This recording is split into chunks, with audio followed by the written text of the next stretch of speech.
Que el Señor les bendiga abundantemente y hoy que están en casa pues estén recibiendo las muchas bendiciones de nuestro Creador y confiando en Él que muy pronto pasará esta tormenta como siempre se los he dicho y que muy pronto nos volveremos a ver en nuestro centro universitario y ese día será de gozo, ese día será de júbilo. Tal vez no nos podamos estrechar la mano, pero nos podremos decir bienvenidos, qué gusto de volvernos a ver, que va a ser una bendición para cada uno de nosotros. Pero el curso debe continuar y hoy vamos a estudiar la prueba. Pero antes de estudiar la prueba vamos a hacer un repaso de lo que hemos estudiado, de los institutos jurídicos que hemos aprendido contenidos en nuestro Código Procesal Penal, partiendo de los principios fundamentales o básicos del proceso penal contenidos del artículo 1 al 22. Principios que son importantes dentro de la persecución penal, como por ejemplo la imperatividad procesal, que nadie puede variar las condiciones del proceso, el juicio previo, que nadie puede ser condenado sin haber sido citado, oído y vencido en un juicio previo, la fundamentación del 11 bis, que establece que toda resolución de juez competente debe tener fundamentos de hecho y de derecho, la presunción de inocencia. También hemos estudiado las clases de acción, la acción pública dependiente de instancia particular o que requiera autorización estatal, y la acción privada. La acción pública pues ya sabemos que es oficiosa. La acción pública dependiente de instancia particular lo que requiere es esa instancia particular a través de los actos introductorios del proceso penal, que es una denuncia, una querella o una prevención policial, y a lo que se refiere precisamente la autorización estatal, lo que estudiamos en los obstáculos a la persecución penal, que es el antejuicio. Posteriormente a esta pues sigue la acción privada, que es exclusivamente del agraviado, a través de la querella y a través de los procedimientos especiales o específicos de los delitos de acción privada que conocen los tribunales de sentencia. Posteriormente a esto analizamos también los institutos jurídicos que permiten al Ministerio Público abstenerse de ejercitar la acción penal. ¿Cuáles son esos institutos? Aprendimos que está el criterio de oportunidad, la conciliación, la mediación, la conversión y la suspensión condicional de la persecución penal. Continúa del artículo 25 al 31. Del artículo 32 al 36, pues encontramos lo que únicamente le corresponde a la extinción de la responsabilidad penal, las causas por las cuales se puede extinguir la responsabilidad penal. Del artículo 37 al 68, todo lo relativo a la jurisdicción y la competencia. En cuanto a la jurisdicción, aprendimos y recordamos cuáles eran los poderes de la jurisdicción. En cuanto a la competencia, establecimos que la competencia es improrrogable, no se puede delegar, pero estudiamos cuáles son los motivos por los cuales sí se puede delegar, que son los impedimentos, las excusas y las recusaciones, contenidas en el artículo 62 del Código Procesal Penal y en el 122 de la ley del organismo judicial. También estudiamos en relación a la competencia, los conflictos de competencia, cómo se resuelven por inhibitoria o por declinatoria. La conexión de causas también, cuando proceden esa conexión de causas por razones obviamente de competencia. También estudiamos lo que eran los sujetos procesales, partiendo desde el imputado hasta el consultor técnico. El imputado, contenido del artículo 70 al 141, están todos los sujetos procesales. En el 70 tenemos el imputado, en el 92 a su defensa técnica, en el 108 al Ministerio Público, en el 112 a lo que es la Policía Nacional Civil. Ministerio Público, recordemos que es auxiliar de la Administración de Justicia, y la Policía auxiliar del Ministerio Público. Posteriormente tenemos lo que es el agraviado en el 117, en el 122 lo que es el querellante adhesivo, en el 116 el querellante exclusivo, otro acusado más que es el tercero civilmente demandado en el 135 y los consultores técnicos en el artículo 141. Posteriormente del artículo 142 al 80 encontramos todo lo que es la actividad procesal, lo que corresponde a toda esa actividad que se desarrolla en un órgano jurisdiccional competente. Posteriormente a esto viene lo que es la prueba, que es del artículo 181 al 253, que es lo que se analizará el día de hoy.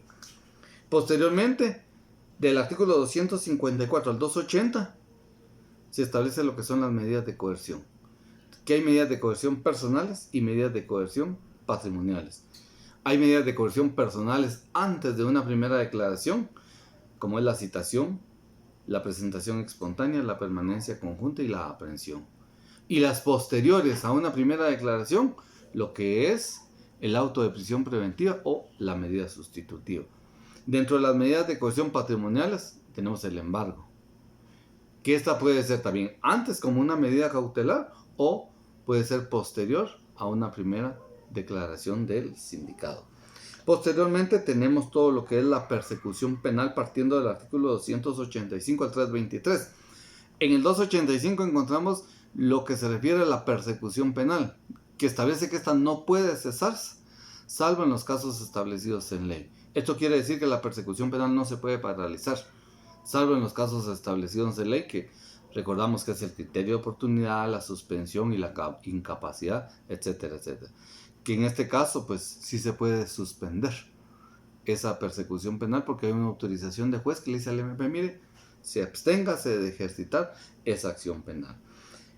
Dentro de esa persecución penal que parte del artículo 285 ya encontramos lo que es el auto de procesamiento, que deviene de la investigación preparatoria, que está en el artículo 309 de esa investigación preparatoria, donde se desarrolla toda esa actividad procesal de investigación.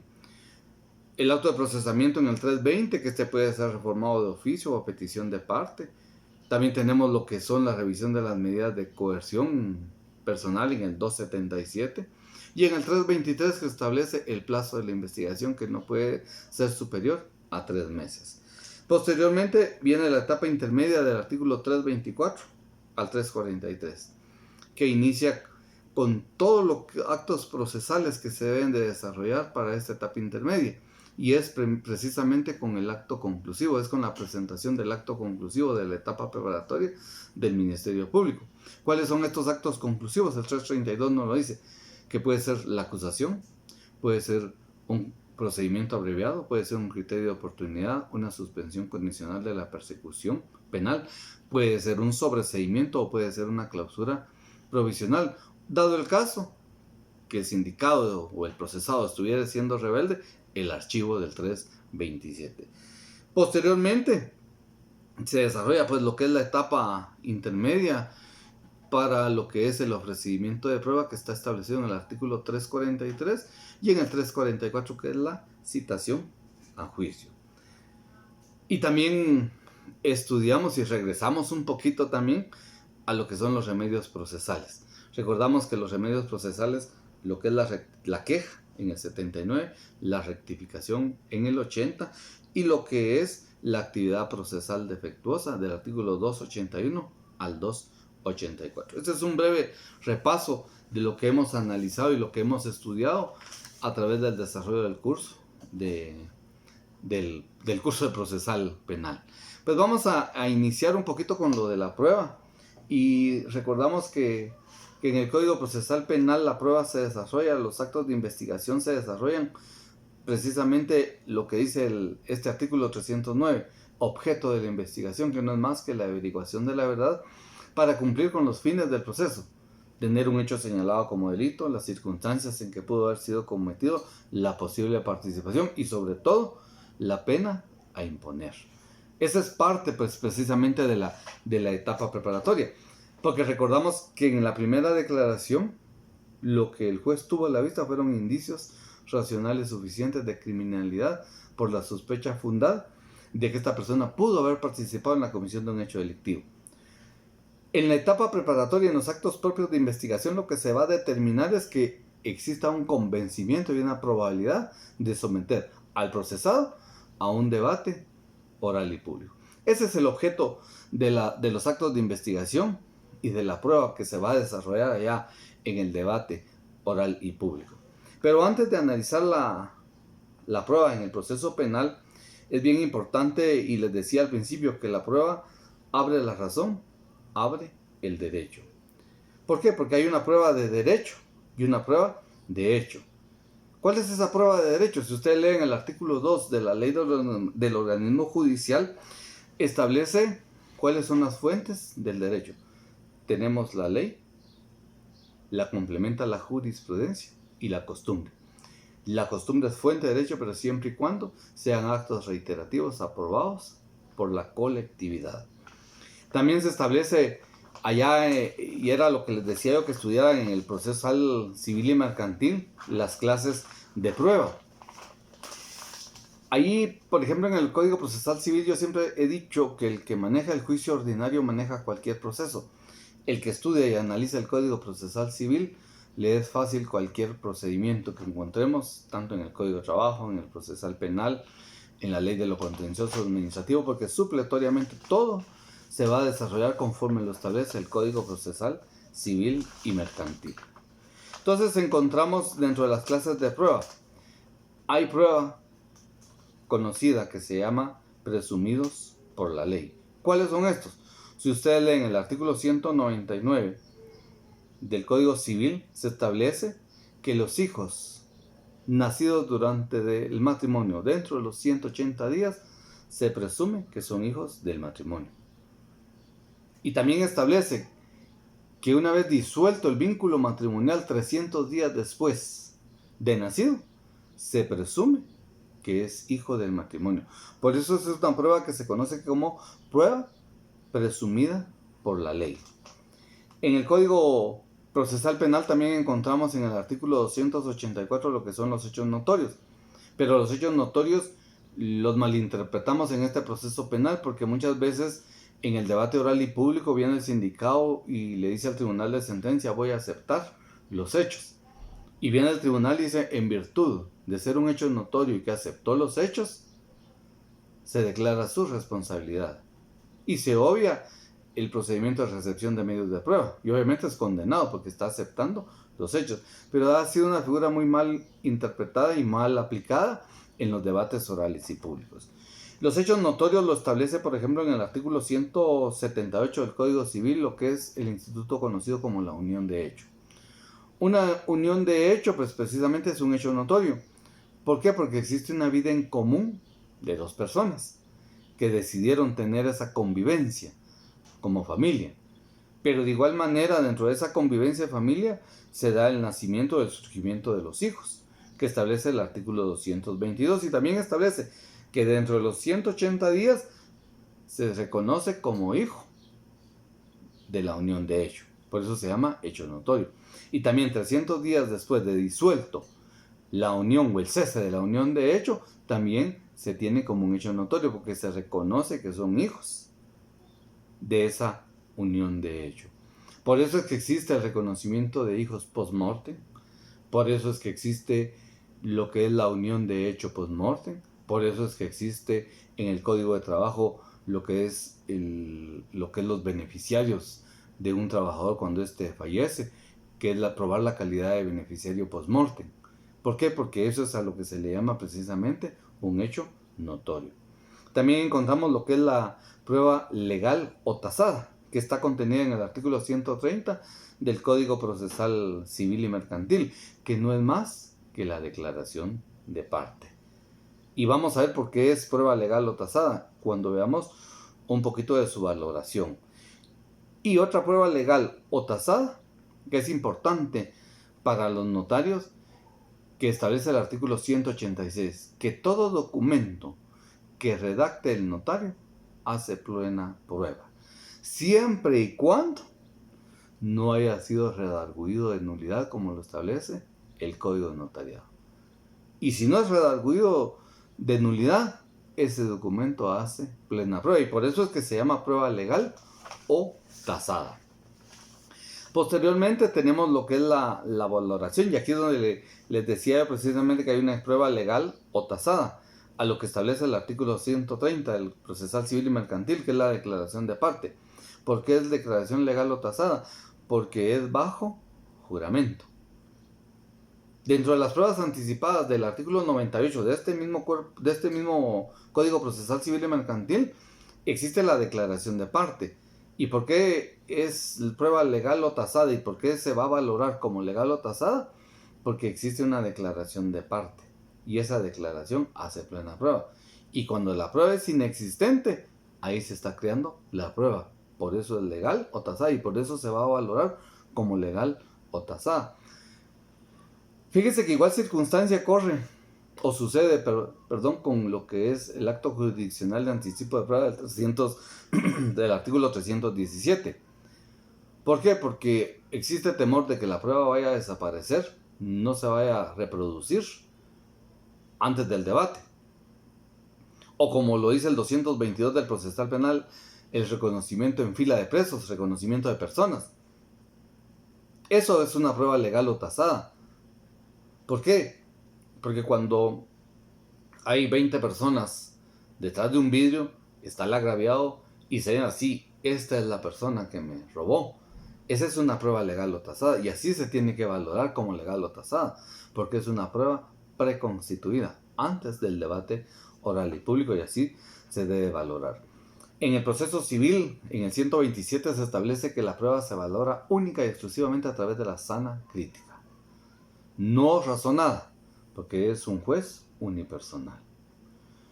Posteriormente tenemos una valoración que se conoce como la íntima convicción, que está en el artículo 170 del Código Procesal Civil y Mercantil, y esta íntima convicción no obliga al juez a dar por cierto los hechos que se relatan en un dictamen pericial. No lo obliga, por eso es íntima convicción, porque queda a facultad o a la convicción del juez de poderlo hacer o no poderlo hacer para valorarlo como prueba. En nuestro Código Procesal Penal, ya el artículo 385 sí nos dice que la prueba se valorará a través de la sana crítica razonada.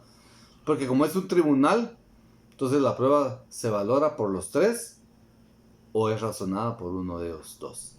Por eso se llama una prueba razonada, porque va a existir la razón de uno de los miembros del tribunal de sentencia.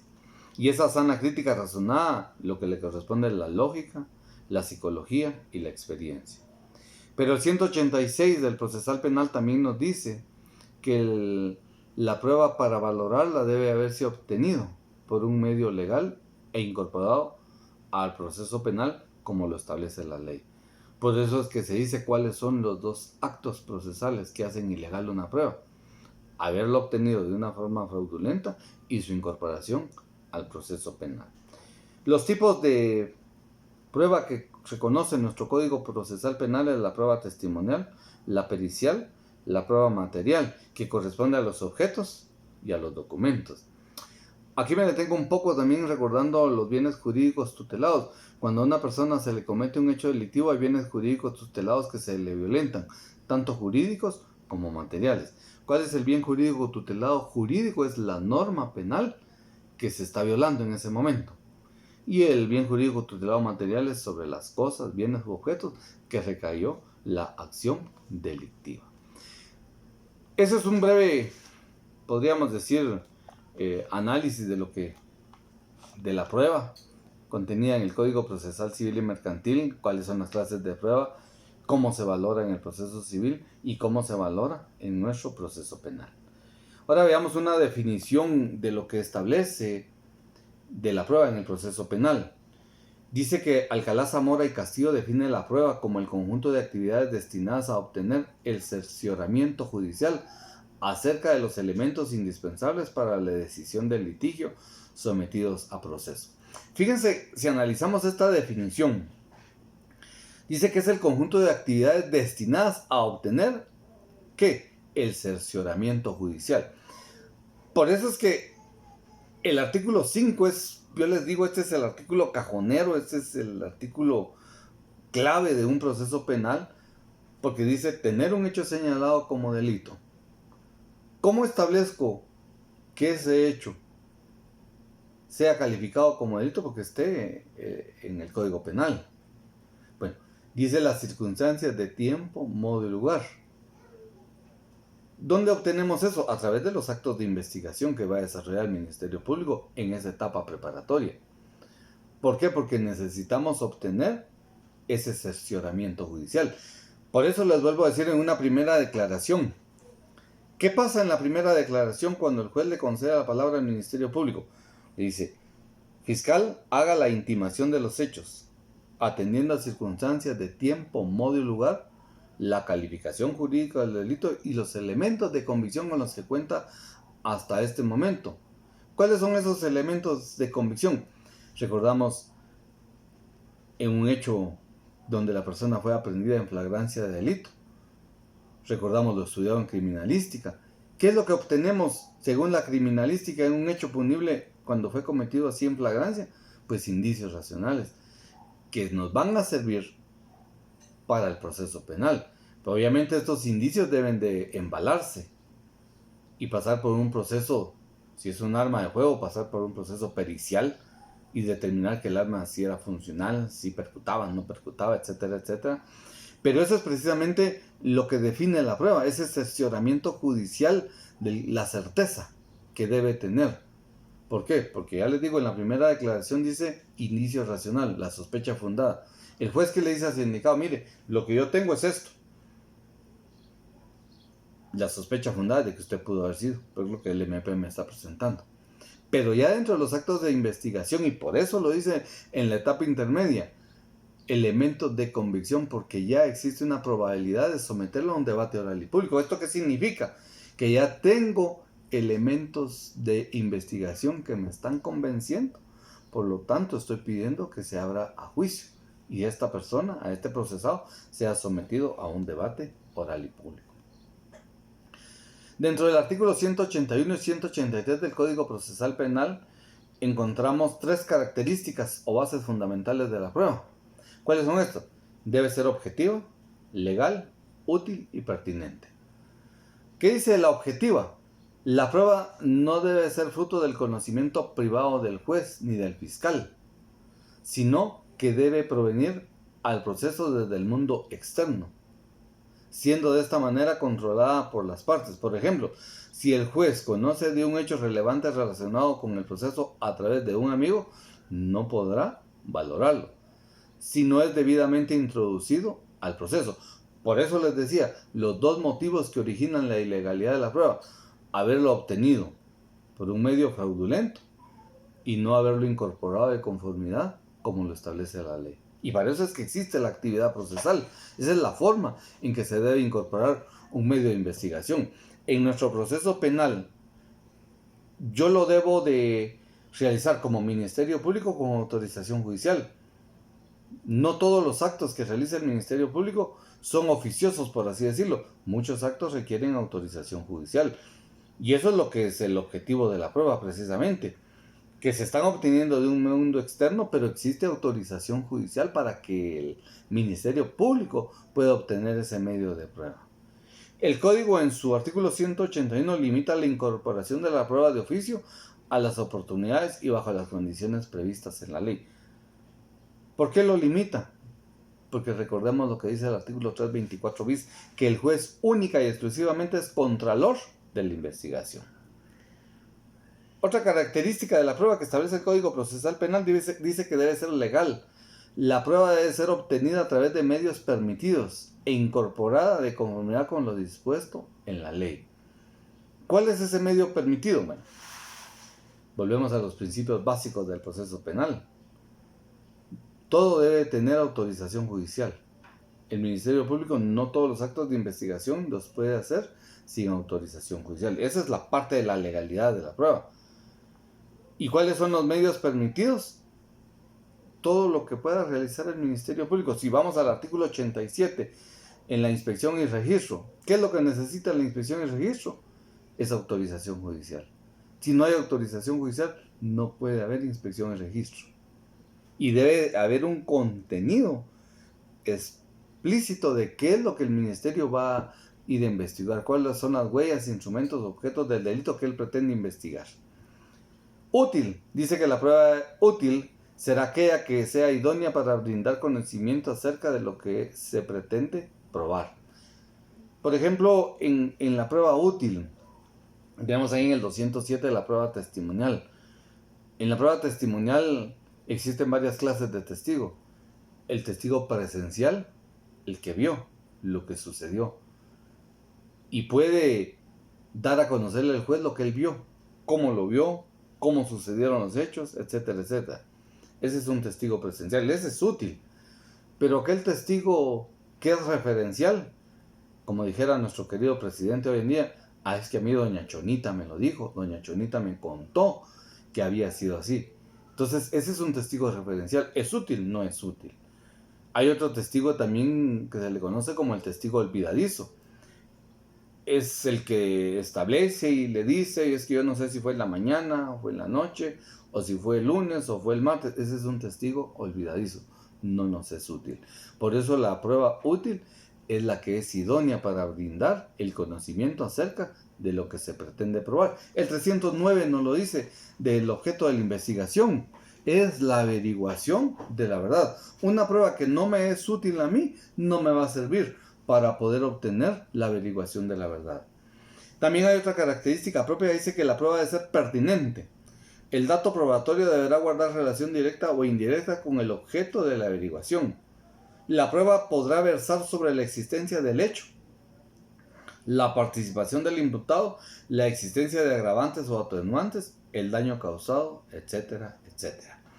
Bien, aquí vuelvo y les digo, artículo 5, fines del proceso.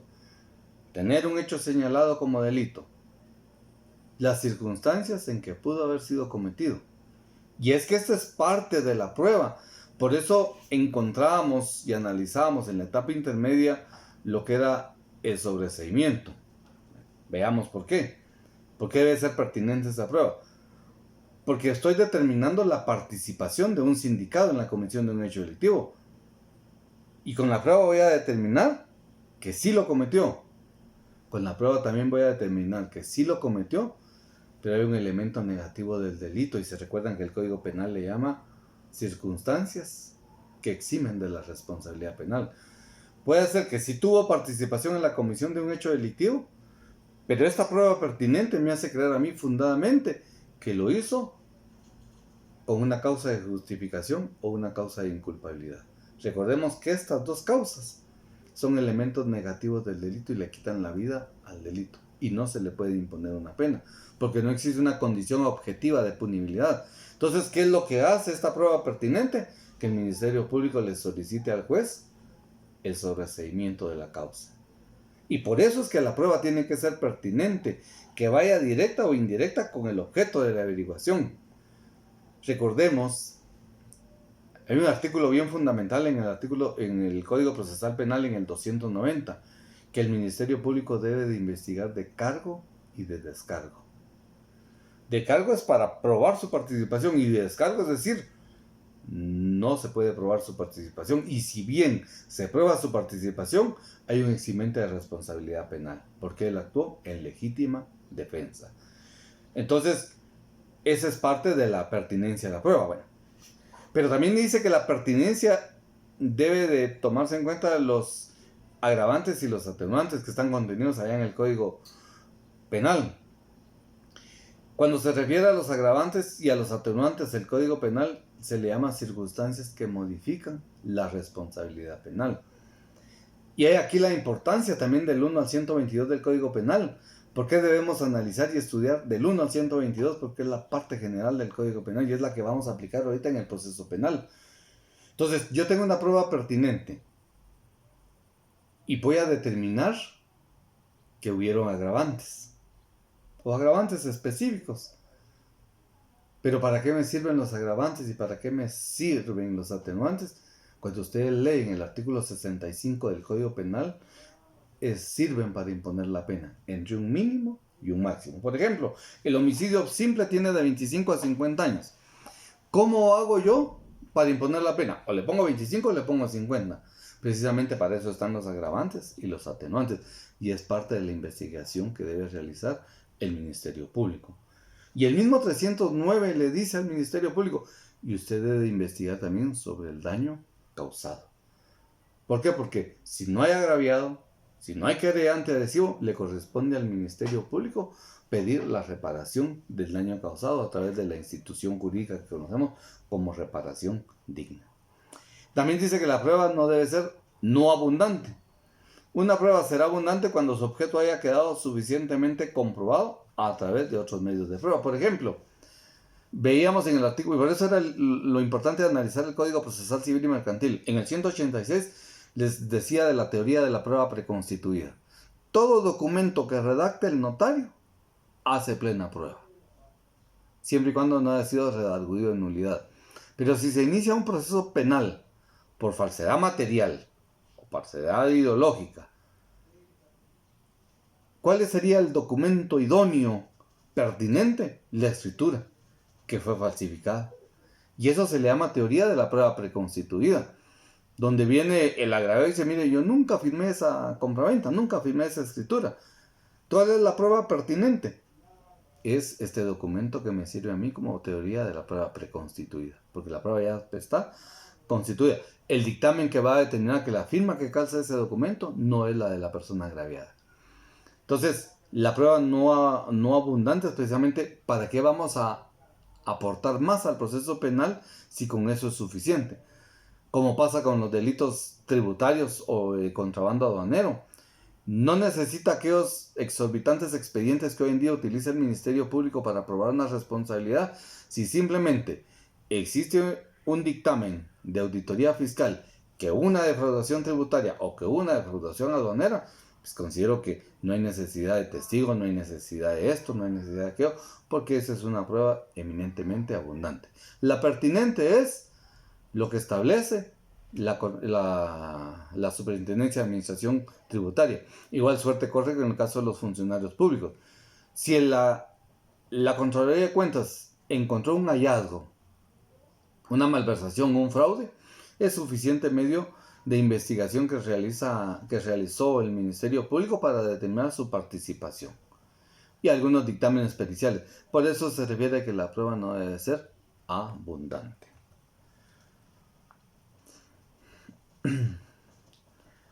¿A qué le llamamos órgano de prueba? Es la persona que entrega la prueba al juez, por ejemplo, el testigo, el perito e incluso el inculpado cuando declara. Por ejemplo, recordemos que el testigo es el que transporta el conocimiento. El perito es el que emitió su dictamen pericial, entonces por eso es que se le llaman órganos de prueba, porque ellos llevan el conocimiento. En un testigo, les voy a decir, un testigo presencial es un órgano de prueba que dice tiempo, modo y lugar y relata cómo sucedieron los hechos. El perito, si fue un arma de fuego, ¿qué va a determinar en su dictamen pericial? Que el arma de fuego es de esta clasificación, de este calibre, este tipo de munición utiliza. El dictamen pericial de la extracción de muestras de sangre, el examen pericial de las peritaciones especiales de necropsia legal, que falleció la persona de un arma de fuego .40. Es decir, ese es precisamente un órgano de prueba que transporta el conocimiento. Para José Caferata Nores, al referirse a la obra de Giovanni de Leones, sostuvo que órgano de prueba es el sujeto que aporta un elemento de prueba y lo transmite al proceso. Aquí dice que dicho sujeto funge de intermediario entre la prueba y el juez, y en este caso se puede dar el supuesto de peritos y testigos que, como señalan los diversos autores, puede ocurrir en forma accidental o por mandato judicial. Entonces recordamos que tanto el testigo como el perito transporta el conocimiento y es un órgano de prueba. ¿A qué le llamamos medio de prueba u objeto de la prueba?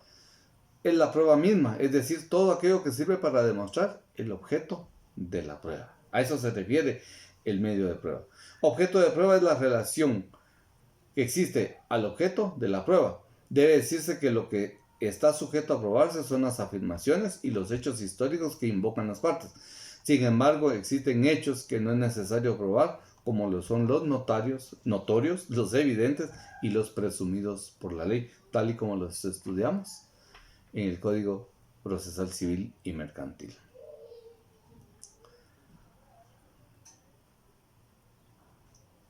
Dentro de los principales medios de prueba contenidos en el Código Procesal Penal, ya analizamos desde el artículo 187. Tenemos lo que es la inspección y registro, el allanamiento en dependencia cerrada, el reconocimiento corporal o mental. Veamos y analicemos el artículo 187. Establece este artículo 187: cuando fuere necesario inspeccionar lugares cosas o personas porque existen motivos suficientes para sospechar que se encontrarán vestigios del delito o se presuma que en determinado lugar se oculta el imputado o alguna persona evadida, se procederá a su registro con autorización judicial. Precisamente aquí hasta lo que les hablaba con respecto a la inspección y registro. ¿Es un acto procesal propio del Ministerio Público? Sí. Lo va a desarrollar ya sea antes de una primera declaración o ya en la etapa de investigación, en la etapa preparatoria, pero debe de contener una autorización judicial para que se pueda realizar esta inspección o registro. Posteriormente tenemos también en el 195 lo que es el levantamiento de cadáveres. En caso de muerte violenta o sospechosa de criminalidad, el Ministerio Público acudirá al lugar de aparición del cadáver con el objeto de realizar las diligencias de investigación correspondientes. Una vez finalizadas, ordenará el levantamiento, documentando la diligencia en acta en la cual se consignarán las circunstancias en las que apareció, así como todos los datos que sirvan para su identificación. En aquellos municipios en los que no hubiera delegación del Ministerio Público, el levantamiento será autorizado por el juez de paz. A esto se refiere otro medio de prueba que se practica, que es el levantamiento de cadáveres.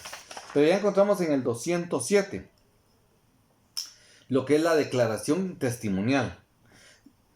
Y dice el 207 que todo habitante del país o persona que se halla en él tendrá el deber de concurrir a una citación con el fin de prestar declaración testimonial.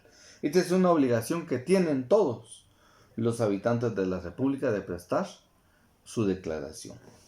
También tenemos lo que son las peritaciones contenidas en el Código Procesal Penal,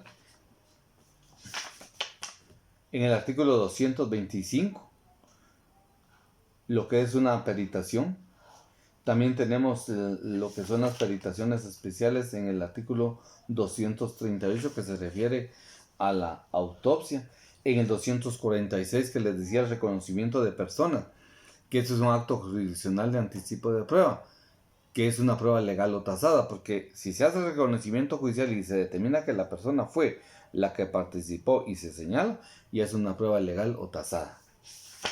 Y posteriormente, como último medio de prueba, los careos que se puedan dar entre las declaraciones, que sean entre los testigos o entre el testigo y los sindicados. Esos son en sí los medios de prueba que se deben de practicar o que se desarrollan en la etapa de la investigación, que es la etapa preparatoria. Pero vamos a analizar también lo que leíamos en el artículo 181 en cuanto a lo que es la prueba inadmisible. Y aquí establece en el 183 un medio de prueba para ser admitido, dice, debe de referirse directa o indirectamente al objeto de la averiguación y ser útil para el descubrimiento de la verdad. Los tribunales podrán limitar los medios de prueba ofrecidos para demostrar un hecho o una circunstancia cuando resulte manifiestamente abundantes. Son inadmisibles, dice, en especial los elementos de prueba obtenidos por un medio prohibido, tales como la tortura indebida, la intromisión en la intimidad del domicilio o residencia, la correspondencia, las comunicaciones, los papeles y archivos privados. Y a esto es a lo que se conoce doctrina del fruto del árbol envenenado. Lo que se pretende en una prueba inadmisible es que no se estén violentando garantías tanto constitucionales como las contenidas del artículo 1 al 122, del 1 al 22, del Código Procesal Penal, que son los principios básicos, que son los que no se deben de violentar para tener un proceso penal que sea depurado en todo su proceso, porque esa es la idea precisamente de la imperatividad procesal, que nadie puede variar las condiciones del proceso. En sí, estos son los medios de prueba que se deben de desarrollar. Pero ¿en qué momento se van a desarrollar estos medios de prueba? Y hacemos el repaso de la primera declaración. El Ministerio Público le concede la palabra, el juez le concede la palabra al Ministerio Público para que haga la intimación de los hechos. El sindicado declara, el juez concede palabra nuevamente al MP y a la defensa para que argumenten la posibilidad de ligarlo proceso, dicta el auto de procesamiento o la falta de mérito. Si le dicta el auto de procesamiento, si el delito lo permite, se discuten las medidas de coerción, si se otorga medida o prisión preventiva. Posteriormente a eso, el plazo razonable para la investigación. Es aquí donde surge precisamente ese plazo razonable, donde surge la etapa preparatoria para obtener todos estos medios de investigación que se van a desarrollar. Pero venimos y decimos nuevamente, en la primera declaración estamos hablando de indicios racionales suficientes. Ya en la etapa intermedia estamos hablando de lo que son elementos de convicción, porque existe la probabilidad de que esta persona pudo haber participado en la comisión de un hecho delictivo y debe ser sometido a un debate oral y público. Y ya por último, llegamos a lo que es el artículo 343, que se refiere única y exclusivamente a la etapa procesal del ofrecimiento de prueba. En el artículo 343 dice, al tercer día de declarar la apertura a juicio, se llevará a cabo la audiencia de ofrecimiento de prueba ante el juez de primera instancia que controla la investigación. Para el efecto se le concederá la palabra a la parte acusadora para que se propongan sus medios de prueba. Este es el momento, entonces, cumbre de la prueba. Algunos autores dicen que estos ya son actos introductorios del debate, otros dicen que no. Lo que sí es cierto que esto pertenece a la etapa intermedia porque es el juez de primera instancia el que lo está conociendo todavía. En ese es el momento en que se hace el ofrecimiento de prueba. También este es el momento oportuno procesal para objetar la prueba.